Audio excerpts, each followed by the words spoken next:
Hi, good morning. Welcome to Morning Joe with Christina and Brooke. We are your fearless hosts today.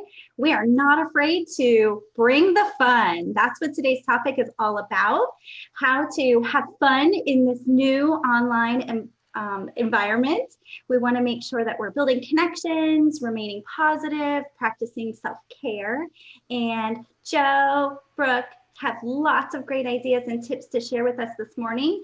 I will be your fearless chat leader, managing the group over on the side. So as you have comments or things to share, please feel free to pop them in the chat and we would love to interact with you. Joe is like, bring it on. And we'll let Brooke kick it off today.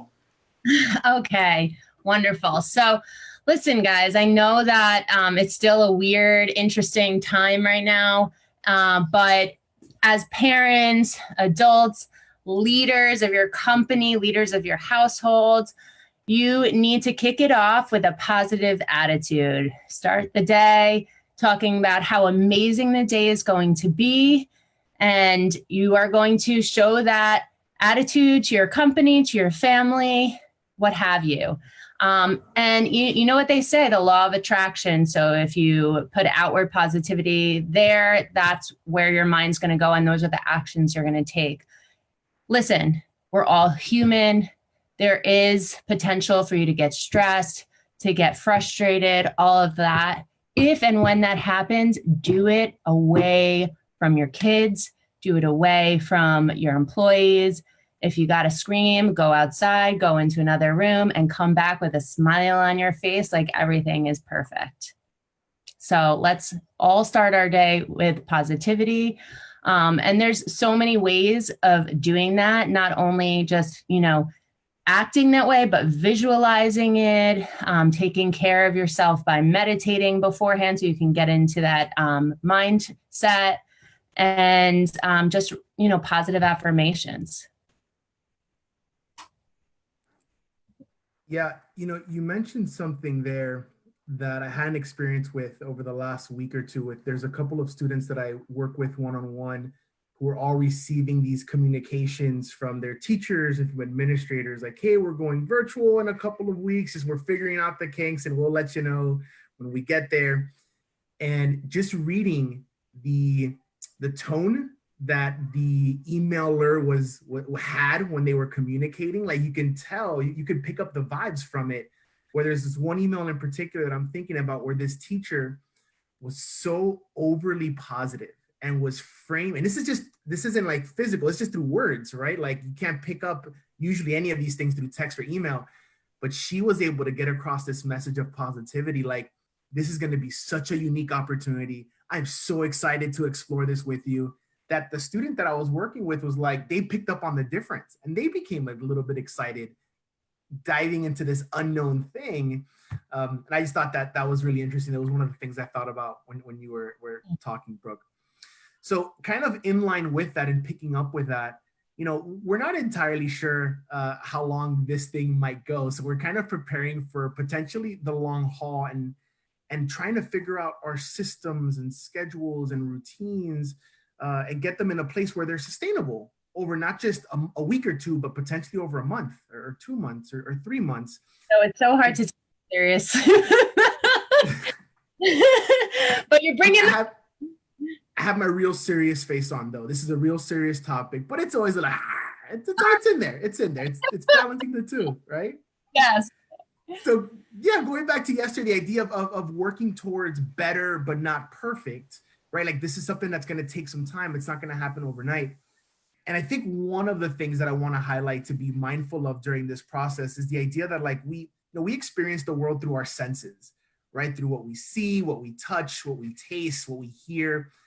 And being mindful while we're kind of cramped up in our homes or in our yards or in these confined spaces, of being so mindful of what the input is through those senses, what it is that we're kind of experiencing as we are in these routines and these little loops that we're getting ourselves into. So, audio visually, nutritionally, through our noses, olfactory, kinesthetically, just being mindful of when we take our breaks that hopefully we've scheduled into our day, into our calendar, when we're taking our breaks, if all we're doing is switching to channel whatever and hearing, if the constant audio visual input is the world's coming to an end, there's no toilet paper, this is a disaster, that is going to feed in to what our employees are sensing, or what our children are sensing from us, or what our teachers are sensing from us, whoever's around us. God forbid, our family's going to be sensing that from us if that's what we have coming in. And also, kind of an ongoing joke online, if you've been keeping track of it, is like those of us who have dared to step on a scale after only a week and a half of being home. You know where I'm going, right? Like the idea that we're even more sedentary than maybe we normally are. And then in addition to that, we're maybe just kind of eating our emotions and not being too mindful. Those are all things that in the big picture, when it comes to being able to have fun, when it comes to being able to take care of yourself in this kind of unique environment and maintaining our positivity, those things can kind of bring us down a little bit if we're not mindful of them, if we're not being mindful of to take care of our body and what we're eating. And if all we're doing is typing away on a computer, click, click, click, clacking away for 5 or 6 hours, of not getting outside and, feeling the grass under our feet, or smelling a flower, just something that provides a disruption into what we've been experiencing through our senses, I think that really has some potential for impacting our own self-care, how positive we are, how much fun we're having, how we're enjoying this kind of weird time that we're in. Yeah, that's perfect. And I love how you talk about disruptions, because you really need to check yourself when you enter a new room, or maybe when you go to your door. I have this bell on my cabinet door. Every time I hear the bell, I think about whatever thought I'm in, and it triggers me, like Pavlov's theory, to say, what is my thought? Is it positive? If it's not, I better reframe it. There you go. So I love checking in with yourself multiple times a day, and that disruption. Well, I think especially if the goal is to stay positive, right? Like if that's the thing that we want to be mindful of, that we're taking care of ourselves through this. If it's not front of mind, if we don't find ways of keeping it front of mind, it'll just get lost in the list of things that we need to do. Yeah. Do you guys know how many thoughts we have a day? I heard something like 19,000, but it must be more than that, right? I don't know. Yeah. We need the bell. Or a hat in this case, right? A hat before you walk into the room. Ooh, literally and figuratively. Yeah, right. And that's a good way to help our children and kids at home practice these strategies too. Like, okay, let's put our imaginary hat on, or physical, right? A real hat. Let's think about the frame of mind we want to be in as we enter this new situation, scenario, strategy, whatever it might be. I love it. Today we brought our fun hats. Yeah, that's great. And listen, everyone who's listening here are leaders, and you need to bring that positivity. And like I said before, the law of attraction, and then more people are going to want to be around you. They're going to want to be positive, and you're going to get that positive energy back there rather than attracting that negative energy. And that's exactly what we need in this time. And stick with it too. It's not always instant gratification or immediately received, right? You can say like, well, I was positive, I was kind, I was polite. Sometimes it takes 10 iterations before the other individual is able to really receive how it's given, or sometimes they don't even recognize that they're receiving it. And it'll come back to you later on. So keep at it. Don't let it get you down. Don't receive the negative energy. Put a barrier up. Put a nice block, and just keep your state of mind, your state of being, and spread that positive energy. Awesome. That's great. I love starting my mornings with a morning miracle, the Miracle Morning. It's a book that I'm reading, and it talks about the affirmations, the meditation, the visualization, all of that. So you can visualize whatever you want to create for yourself in the morning and the action plan towards it. I also love the book Eat That Frog. So starting the day with something you really don't want to do. So then the rest of the day, everything's easier. So what are you laughing about? Just love you. So Eat That Frog. And then my boyfriend gave me this book. This is a great one too. It's a Harvard Business Review. It's such an easy read of managing oneself. And especially during this time, you know, it could be very helpful. So I really love that you're bringing up excellent resources to keep well-being in the front of everything that we're doing here.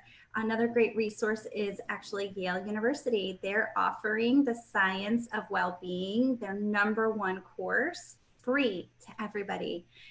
So I highly recommend just Google the Science of Wellbeing at Yale and enroll. It's a 10-week course. I just started week 1. It is so much fun. You're going to learn so much about yourself, and it actually has the goal in mind of changing your behavior. So not just learning the content of how to be well and positive and happy, it's actually putting specific practices into your daily habits so that it's a lifelong thing. So highly recommend. I love that. I love free resources and goodies, especially to change your mindset. Awesome. So I know you're managing the page. Today we had to post through Coaching with Brooke because there was a glitch on Facebook on your end. I'm wondering, are there any comments that you're seeing through your end? There are no comments coming through at the current moment, but I think what we could do is post these awesome resources in the comments section that we've discussed here in today's live stream, and we'll also move it over to YouTube so it can be accessible to all whenever they're ready to receive it. And how can people find us on YouTube? You can find us on YouTube by searching Morning Joe with Christina and Brooke, and we post each day's videos right there. You know what? Amanda Taylor just said, love the hats and good morning. Were you able to see that? I think that some of the comments are not visible on your end, but visible on my end, depending on whose page it is. So Amanda Taylor says, thanks for the book recommendations. You're welcome, Amanda. Thanks, Amanda. That's so great. Yeah, I'm monitoring the chat on the Coaching with Brooke page. Okay, so you do see that? Just kidding. Actually, I'm monitoring the chat on the ADHD EdCamp page. Oh, awesome. We've put this on a few different sites. I love it. Awesome. Okay, great. So we'll put the book recommendations on the comments, like you said, and attach the YouTube page that we are doing, which is awesome, where you can find all the videos from this week so far. And what are we doing tomorrow, Christina? I'm so glad you asked. Tomorrow, we're going to be continuing the discussion, talking about innovation. And these will be some hands-on practices and what you can create as a family that you otherwise wouldn't have had the time to do. So let's embrace this change. You know, we're not sitting in traffic anymore. So what are we doing with those minutes to help make a positive impact on our lives? So we're going to see this as a blessing and a gift, and we're going to take advantage. Love it. Love it. Can't wait. See you tomorrow, 9:30 Eastern on some Facebook Lives. Thank you, Christina. Thank you, Joe. Thanks, everyone. Have a happy day. Be awesome.